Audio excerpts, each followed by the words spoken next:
Scalar. Interactions with scalar energy. Scalar. And people would never explain what it was. Oh. Cellular mechanisms of action, huh?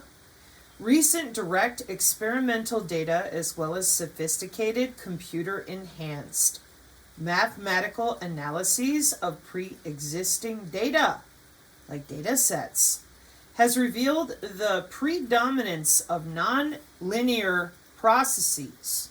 Non-linear, like the fascia connecting to your albumin and your internal organs.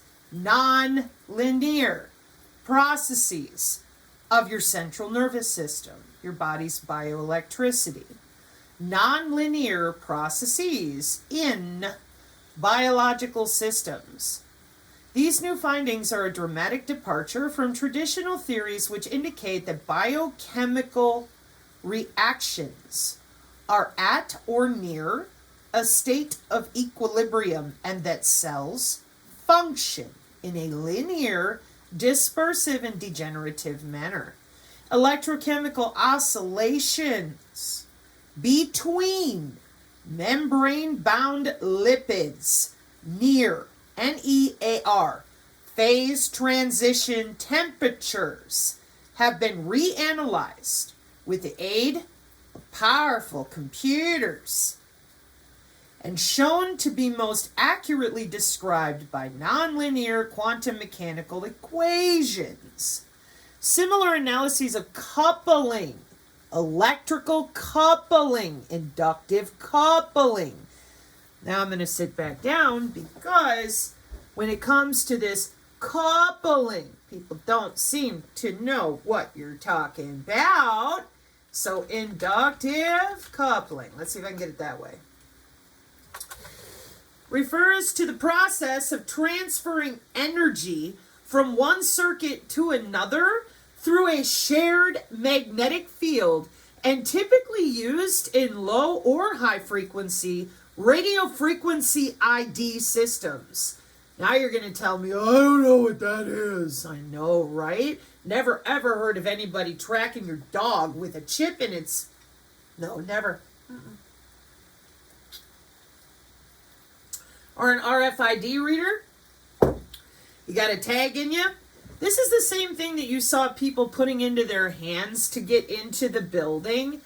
Radio frequency identification. Yeah. Oh, it's only the size of a grain of rice. Uh-huh. I know. Aren't you so excited to be connected to all these systems so that you can do the following? I don't have to worry about bringing in my card. I can just wave my hand in front of it. RFID technology.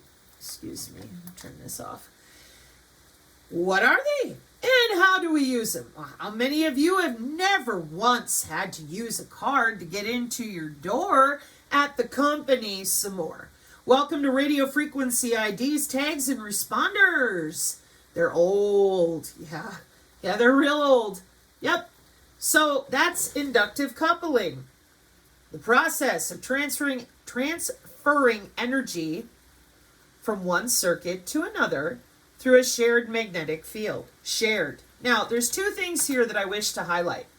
Did you agree to share that near field channel with an RFID chip, or did somebody just stick one in you? And if they did, if they stuck it in you, you'd be pissed, right? You'd be like, whoa, hey, what the hell? Yeah, a lot of people found RFID chips stuck inside them. Nobody bothered to mention the medical implant communication system, the wireless medical telemetry system, or the HOW of why those RFID chips would be in a human. And it ain't for your business, and they didn't agree to it, so what's it doing there? Oh, there's a system? Yeah, it's called the near field channel. They get 4 centimeters on top of you with their cute little, what did we just see? Radio frequency meter, little ID system, but you didn't know that they stuck it in you. And now with the biosensors, you really don't need to know they stuck it in you because you ain't gonna. They're just going to log in with them biosensors that are not made out of an RFID. They're made out of you, out of your own DNA, and they're going to do to you whatever they want to. Oh. Well, Sabrina, that sounds terrible. Yeah, I know, right? Kind of like lying to people about their own electrical anatomy to do it all in the first place. What you're looking at right here started in 1995. Huh. So, the place that you have seen inductive coupling, like it says, magnetic, is when I ask you to look up magnetic human body communication. The one where I'm always showing you it ain't curly in photography, it's M, human body communication. Yeah, magnetic. Where data is transmitted wirelessly through the body by utilizing magnetic fields. Oh, welcome back. But it gets better. Yeah, it does. For intra-body communication with all that coupling, you know, the paper we're always into, what does it say for low-frequency methods on the right? Galvanic, capacitive, and inductive. So let's take a look at galvanic coupling. Maybe you don't know about your galvanic skin response. Is a non-invasive way to measure how a person's skin changes electrically and in sweat gland activity in response to stress or emotional arousal. Oh, no one can read your thoughts. Nope. Or your body language, or your brain tissue, or your galvanic skin response. Nope. That's a biological signal. Yeah, they have no damn idea. Nope, not a clue. Not a clue. No way. No, they're not measuring that. No. That would help them understand what emotions you're having through your sweat glands, among other things. What is all this? Well, it looks like a lot of people might know about it. What? Galvanic skin response with wearable wireless sensing? Oh, yeah, more of that development of products to control your central nervous system, and yet you play stupid and pretend, well, it works just fine when I go and get a Sensate wearable. They're advertised for stress relief technology, meditation, and relaxation. It's a sensory device that uses vibration and sound to de-stress your nervous system. Isn't that amazing? It's amazing. Then there's the Apollo Neuro and all these other devices that interact directly with your vagal nerve. And all I asked you to do is tell me how. See the mechanical method, ultrasound here, that's your vibration. But that ain't the only way. What about capacitive coupling? Capacitive coupling, okay. Also known as electrostatic. Shuffling across the floor in the wintertime is how energy moves between conductive elements that are separated by insulators. Capacitive coupling is the transfer of energy with an electrical network or between distant networks by means of displacement current between circuits. You're a circuit now. You didn't ask to be connected to your microgrid, but you are. And again, check it out. There's a human body right there. Boom! 2 of them. Wow! Amazing. How could that be? An energy-efficient technique using electric active shielding for capacitive coupling. What does it say? Intra-body communication. Wow, that's really weird, isn't it? I mean, over and over and over and over and over and over and over and over and over and over and over and over and over. Oh, you're doing electrical things with the body. That's normal because the body's electrical, and intra-body communication is how we do so much stuff. Okay, so we're in 2017. This article belongs to the special issue Internet of Wearable and AND, Implantable Medical Things, Theory and Application. Capacitive coupling in 2017, intra-body communication, CC-IBC. has become one of the candidates for healthcare sensor networks due to its positive prevailing features of energy efficiency, transmission rate, and security. Under the capacitive coupling interbody communication scheme, some of the electric field emitted from signal electrode of the transmitter will couple directly to the ground electrode acting equivalently as an internal impedance. Remember that word. It's common. Of the signal source and inducing considerable energy losses. However, none of the previous works have fully studied the problem. In this paper, the underlying theory of such energy loss is investigated and quantitatively evaluated using conventional parameters.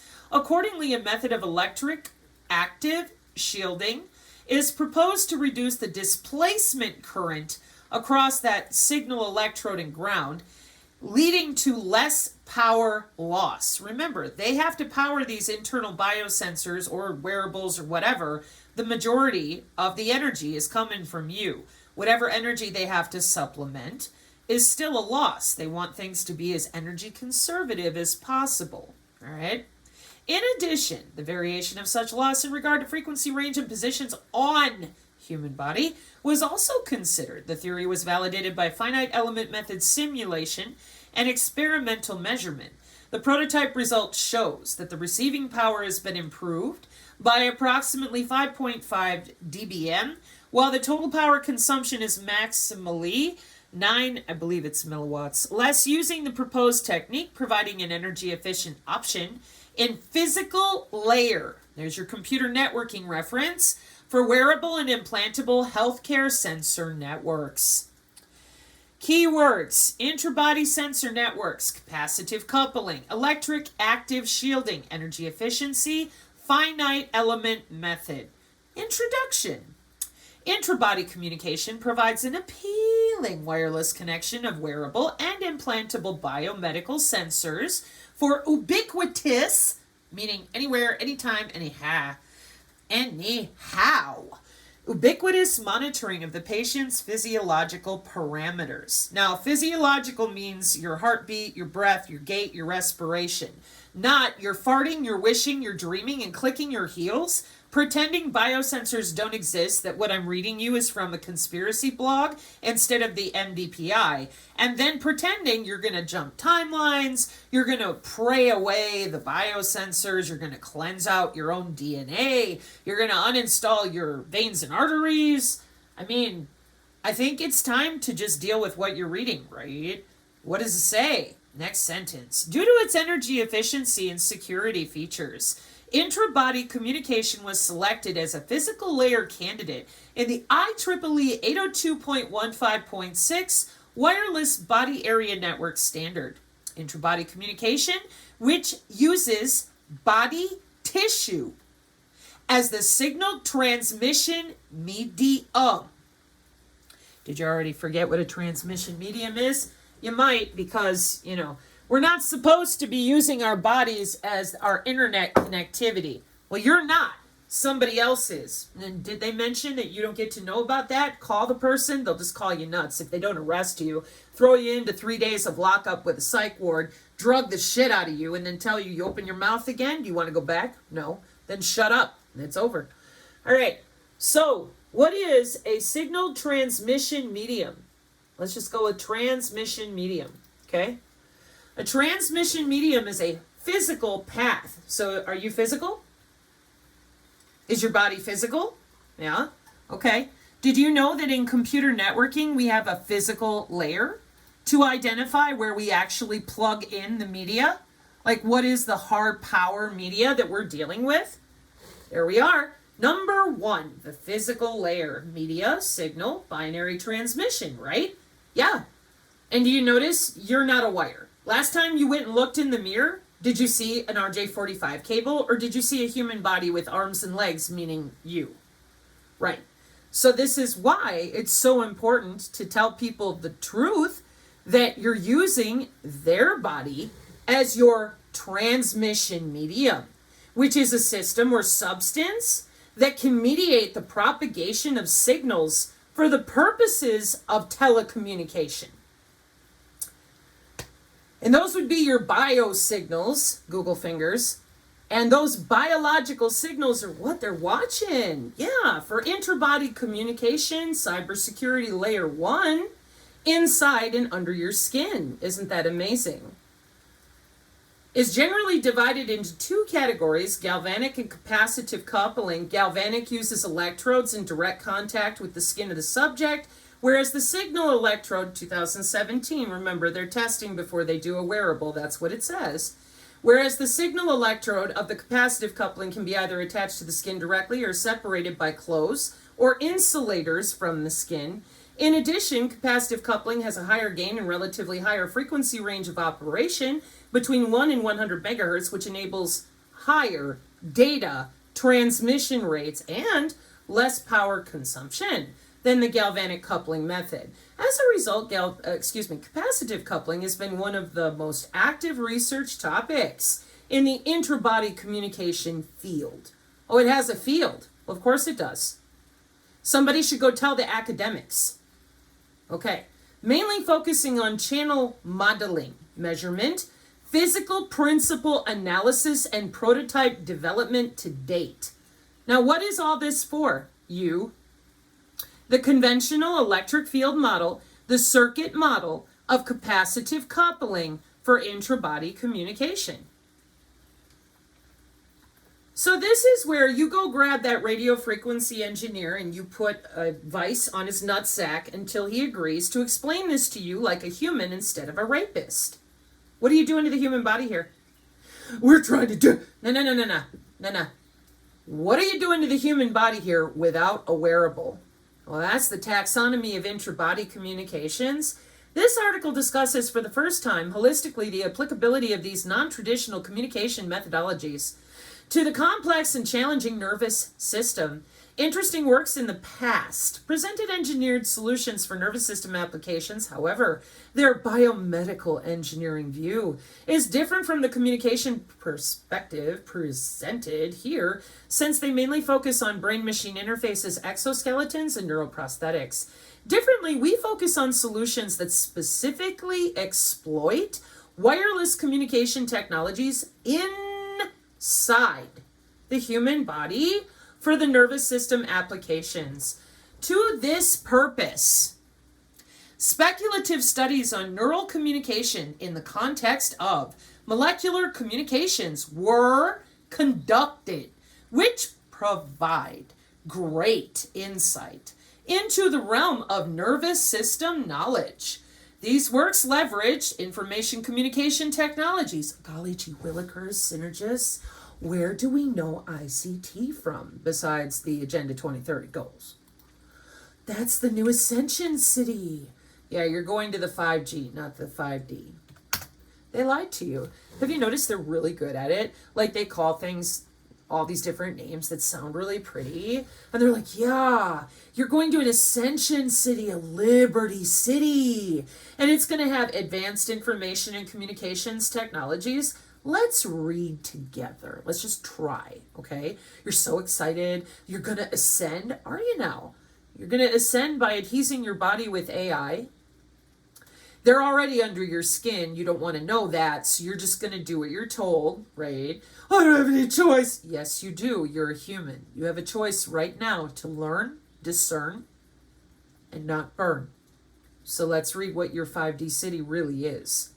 Cognitive city is a term which expands the concept of the smart city with the aspect of cognition, or refers to a virtual environment, like the metaverse, where goal-driven communities gather to share knowledge, hive minds and hive AI, brain to brain and brain to many brain. A physical cognitive city differs from conventional and smart cities in the fact that the city itself, that is what the word it here, the fact that it means the cognitive city. The fact that the cognitive city is steadily learning through ubiquitous monitoring or constant interaction with its citizens. Through what? Information and communications technology and information communication technology standards. Based on this exchange of ubiquitous monitoring, it becomes continuously more efficient, sustainable, and resilient because the 6G is your body using your own red blood cells and biosensors, intergalvanic coupling, your nervous system, to communicate back to the algorithms and databases interaction between you and the city, cloud-based social feedback, bioinformatics, recognize behavioral patterns and changes, maybe even to predict them and to react to them, possibly with a new solution. Yeah, they didn't like yours. So, you're in a city that is talking to you, monitoring you, and watching you in everything you do. That's why I said get the vice on his nuts, because he ain't going to tell you. They love this shit. They're like, yeah, nobody knows we're electrocuting him under the skin. Yeah, we know. You turned human bodies into a transmission medium. And that's why nobody can get over themselves and read. They can't do it. They're like, no, they would never, but I'll go buy a Sensate. I'll get an Apollo Neuro. It's no problem. I'll use the galvanic skin response to tell us about emotional arousal, and I'll do all these experiments, and we're rehabilitating people. It's for your mental health. We're using it in psychiatry. What's it say? Neuromodulation. What's that? You don't know. You still believe in the pseudoscience of psychology. Meanwhile, they're over here. Gosh, I wonder what they're doing. Boy, they look confused. Don't they look confused? Oh, yeah. Not a clue in the world. It's consciousness. Is it now? Well, that's a little funny. It's a little funny because right here in the taxonomy of these intra-body communications, that's molecular communication and information communication technology-based methods and approaches to analyze the biological neural communication system. And some papers discuss molecular communication as a promising nanotechnology for human health applications, such as that reports a preliminary experimental platform for the nervous system applications. However, the considered nano devices for communication are still at the design stage, and the experimental platforms at an early level. Therefore, in a complementary way to molecular communication. In this paper, we specifically focus on intra-body communication technologies that achieve a higher technology readiness level and, unlike radiofrequency solutions, show good intra-body communication properties when used inside the body tissue. The considered technologies are US electromagnetic methods working at low frequencies, ultrasound, which are based on inductive, capacitive, and galvanic coupling, and electromagnetic methods working at higher frequencies, i.e. microwave, millimeter wave, terahertz, and optical. Furthermore, noting that there is no single work in which all of the above intra-body technologies are discussed holistically and compared in terms of their ability to transmit neural signals, their application to neural diseases, and the existing test beds in this application area. We fill this important gap. Finally, we highlight future directions for miniaturization of neural implantable devices, discussing in particular the communication challenges. The article is organized as follows after a description about intra-body communication technologies in Section 2. Their applications to the nervous system are detailed in Section 3. The existing test beds specifically designed for nervous system applications are detailed in Section 4, while future directions in this research area and conclusions are finally presented in Sections 5 and 6. So where are you confused if you're an academic? We're reading right now about the Internet of Medical Things, which is a paradigm that will enable next-gen healthcare by enhancing human abilities, that's human augmentation, supporting continuous body monitoring, and restoring lost physiological functions due to serious impairments. This paper presents intra-body communication solutions that interconnect implantable devices for application to the nervous system, challenging the specific features of the complex intra-body scenario. The presented approaches include both speculative and implementative methods, ranging from neural signal transmission to test beds to be applied to specific neural disease therapies. Also, future directions in this research area are considered to overcome the existing technical challenges, mainly associated with miniaturizing power supply and multi-scale communications. Now, I don't want to be here very long, but I'm going to bring it back up again just to be consistent. The Internet of Medical Things is your biodigital convergence of 20 years using the medical industry or weaponizing it, as other people asserted, to use those biosensors you won't admit to or talk about if you're a doctor, but they're pretty important. They've been around a long time. They're not classified. They're wide open to the commercial world in many ways. We've had synthetic biology for 3 decades, not just one. And this Internet of Medical Things, the reason that they did this way is because they've been very busy. They've been very busy with smart everything everywhere. And they have a digital twin of your body and your immune system. So while they've been building all these different systems around you, you've been locked in your house arguing about vaccines. Yeah, like a lot of people, sure. And then the other idiot class that just ignored everything and decided nothing's going on. Well, do you see up in the left-hand corner, we have remote patient monitoring. And down on the lower right-hand corner, that does say behavior modification. So can you explain to me where the psychologists and psychiatrists went wrong here? Well, they failed to disclose the following to you. We are on page 29. Watch this. So you're a psychiatrist or a psychologist, right? Hi, fraud. How you doing? How dare you? Do you talk about bioelectricity with your patients or the interstitium or biosensors or the electronic health monitoring mandated by the FCC since 2012? No. Well, then you're a fraud. Page 30.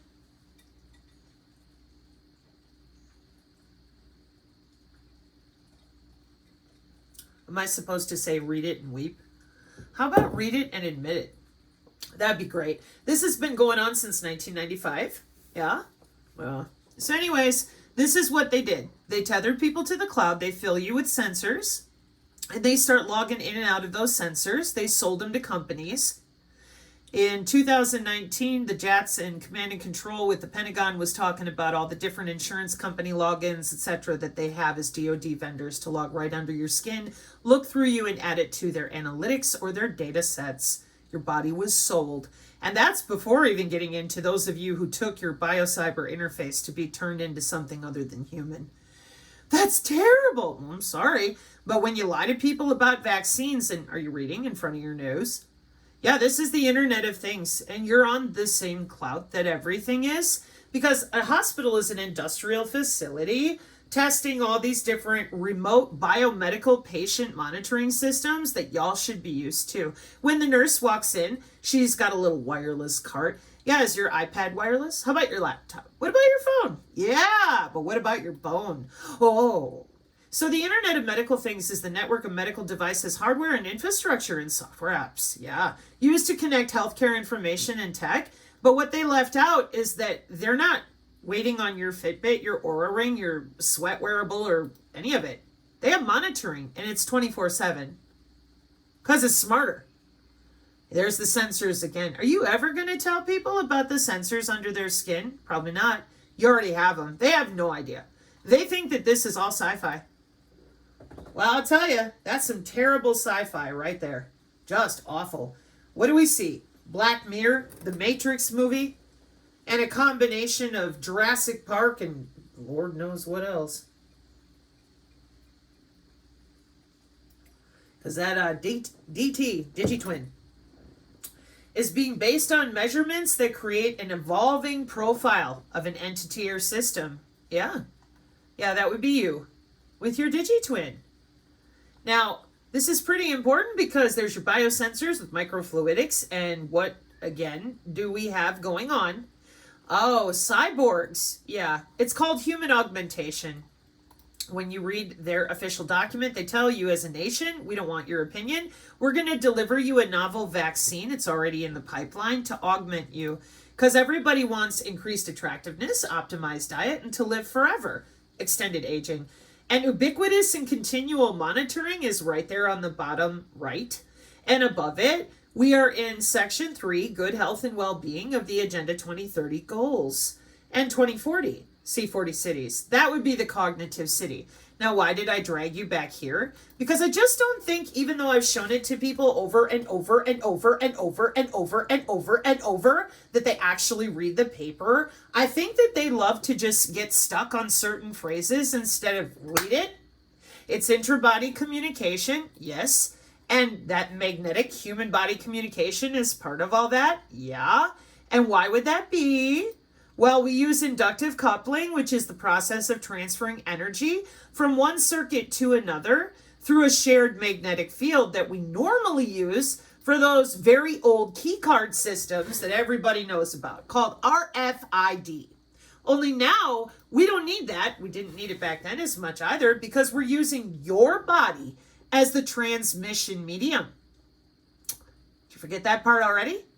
Transmission medium is a physical path, in this case, your body, that allows devices to communicate by transmitting signals.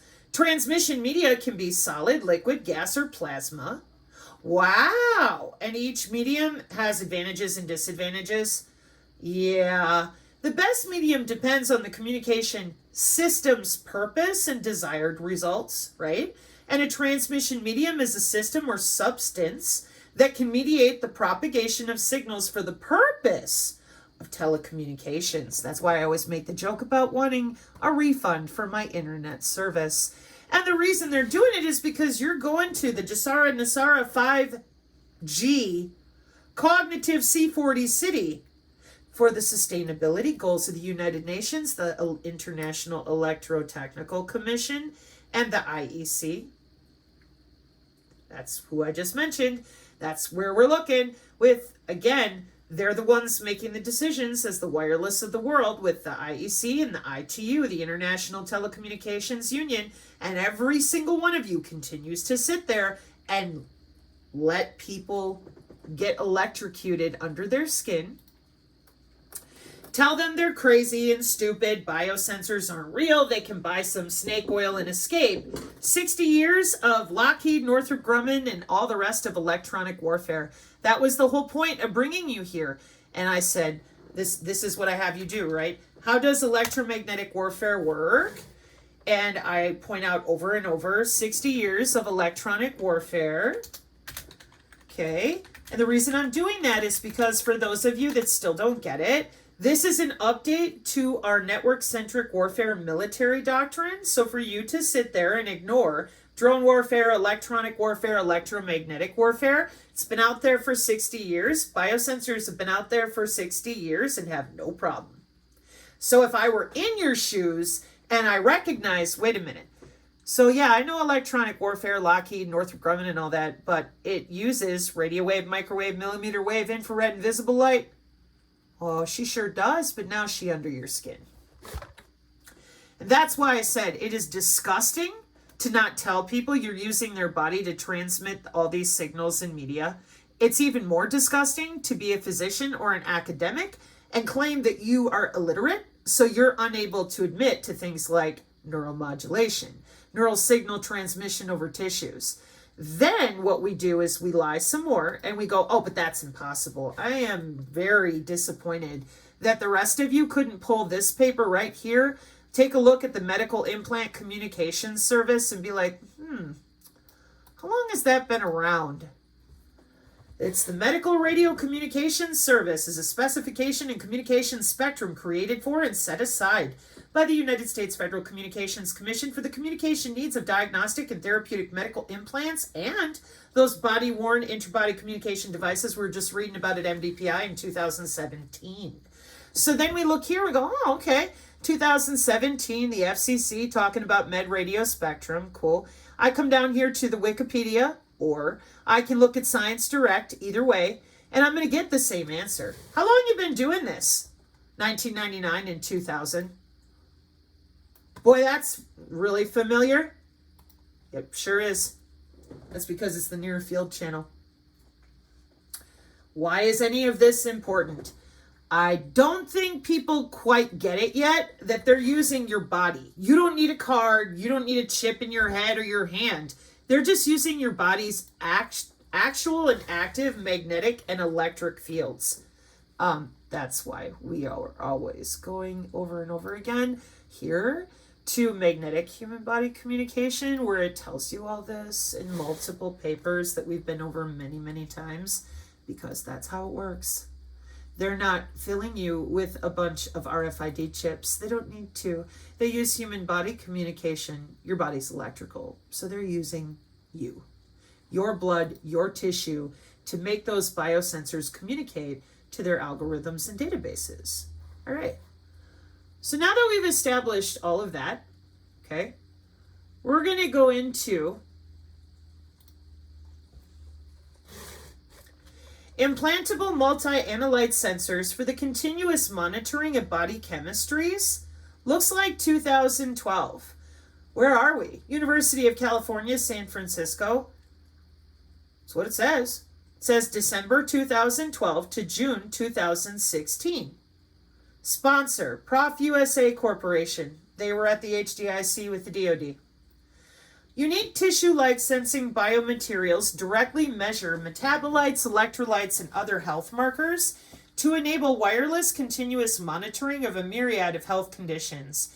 This new sensing approach has the potential to fundamentally alter the current standards of care by providing physicians and patients with data that is accurate, continuous. Well, how am I getting continuous information from the human body? Biosensors. Oh, and they're reading your biosignals. Yeah. Yep.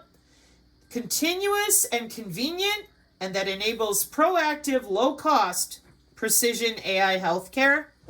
Yeah. Yeah, isn't that nice? Okay. So, yo, Grok, what is a nanocyber interface? A cutting-edge technology that bridges the gap between nano and the cyber world, facilitating the exchange of information between biological systems and digital devices. This innovative system is part of the larger Panacea model, which stands for Personalized Autonomous Nanocybernetic Artificial Ecosystem Architectures. The Panacea human-machine interface is a significant component of this system, integrating biological nanocybernetic systems with the human body for advanced health monitoring and communication. See how this works? The nanocyber interface operates through three main in-body subsystems: the bio-nanosensor, sensor interface chip, and a coil inductor. These components work together to detect and transmit biological data, enabling real-time monitoring of health conditions and enhancing communication capabilities within the human body. This technology represents a significant step forward in the field of nanotech and cybernetics, opening up a wide range of potential apps in healthcare, communication, and beyond. Yet again, did you bother to tell anybody you were augmenting their body? No. Did you bother to tell them about your sensor-based epidemiology with metagenomics shotgun approach? No. Did you tell them the biosensors have been around for so long, decades, that everybody has them, uses them in the water and the soil, the environment, the disease detection, toxins, drug discovery, food quality? No. Did you tell them anything about microfluidics? No. What'd you tell them? To keep arguing about vaccines until we're done load balancing their digitwins? Oh, do they even know what load balancing is, or that they have a digitwin? No. Oh, but you're helping them, right? How are you helping them? I'm trying to figure it out. Because I find your pictures everywhere in here. Academics and doctors, you're everywhere. And I know you've been paid really well to do all this R&D. This is research and development. This didn't show up yesterday. That's another reason why it's egregious to keep lying to people bold-faced like you're just too stupid to know what goes on in the hospital, which is where y'all work. Doesn't that seem weird? I mean, patient-nurse system. We want to monitor the body ubiquitously and continuously, which is what's listed everywhere. Literally everywhere. Since 1995 and 1996. So explain it to me. I'm a psychiatrist. You're a fraud. There you are, down in the lower right-hand corner. This is page 29. Did you tell anybody about page 30? I didn't know. Bullshit.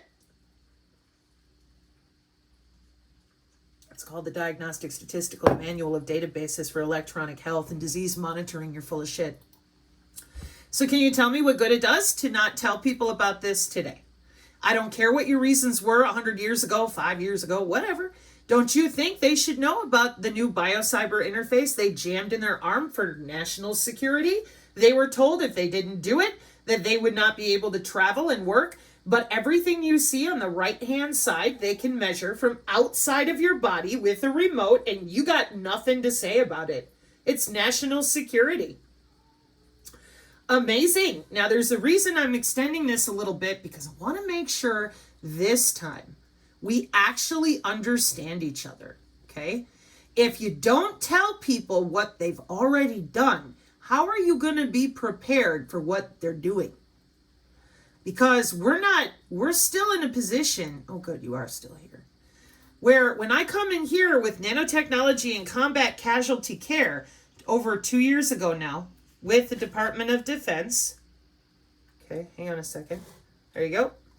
And I know Prof USA is in here because that's the one that I brought people to, because the doctors lied about biosensors and called me names. And I didn't like that. And I also didn't like the fact that the folks who were trying to learn were so confused by these lying doctors. I thought it was terrible. I'm like, hey, we're using this for wireless tissue engineering and wound healing. There she is, Prof USA. Pioneering tissue integrating biosensors for continuous monitoring of body chemistries and Legionarius in their smart garments. Yeah, I know. So I don't know about you, but I really don't like gaslighting. I've been over this before. Like, I just don't. It's not my thing. I don't understand why you are just destroying the ability for people to trust their doctor or a nurse or a hospital or a police officer. How are we supposed to trust you? Well, we don't need to. You got Pentagon Directive 3009, which exploits the high accuracy detection exploitation system of what you're looking at right there. This is the Omnet project. It's like NS3 and other things. What you're watching is a doctor pulling the blood flow. Let's see, what are they pulling now? Oh, the message is going to the doctor. Okay, it says blood flow, heart signal, pressure, and temperature from human 1, and human 2. Then that message gets condensed to, looks like a wireless link, the remote PC, and then it goes to the doctor directly. Yeah, that's what remote patient monitoring, mHealth, eHealth, and telehealth does with multiple types of software. This is just the one that I show because it's 8 years old. 9 years old, sorry. Isn't that nice? So for the last 5 years, while your life has been turned upside down, any of them could have told you, because it's their job, they're mandated by law, they know what's going on. They just don't want you to know. Now that's really interesting, because they're the same people who told you not to come watch our channel or get the TechMetric PDF so that you wouldn't be afraid. So that to me indicates how little they care for you, because they have a login to your blood, bone, and tissue. You are the transmission medium. Let's just hope that you're not overweight. You're going to understand that here in a minute. We're going to be dealing with how fat you are and how much better it is if you're fat, because the biosensors work better with that.